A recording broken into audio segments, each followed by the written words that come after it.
आणि ते जिथं यात्रेला जातील तिकडनं फोटो आणायचा आणि पूजा. ओके. मी भाऊंना म्हटलं, "आपण वारकरी आहेत का नाही?" मग वारकरी तत्वज्ञान काय सांगतं? "एक गाऊ आम्ही विठोबाचे नाव." हां. दुसऱ्यांचं नाव घेणार नाही. म्हणजे तुम्ही सगळं कसं काय एवढे देव पूजता? भाऊ म्हणाले, "आमची पूजा तुम्ही जरा बारकाईने बघाल तर लक्षात येईल." हं, आणि मग मी ते बारकाईने बघितलं. ते काय करायचे? गंध उगाळायचे. हं, ते पाण्याचं काही भांड्यात ते घ्यायचे. जो देव आहे त्याचा फोटो आहे त्याला पुसायचे. हं.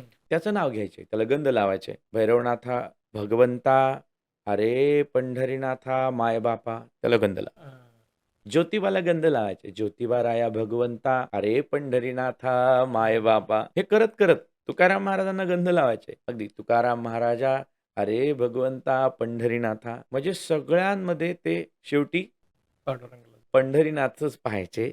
जसं आपली भक्ती आहे, त्यामध्ये आम्हाला सगळ्यांमध्ये आपला देव दिसला पाहिजे. हां. बरं देवातच देव दिसला पाहिजे असं नाही. सगळ्या जगात तो देव दिसला पाहिजे. माणसांमध्ये देव दिसला पाहिजे, वस्तूंमध्ये देव दिसला पाहिजे. तर ही भक्तीची व्यापक भूमिका आज आपल्या मनामध्ये असणं गरजेचं आहे.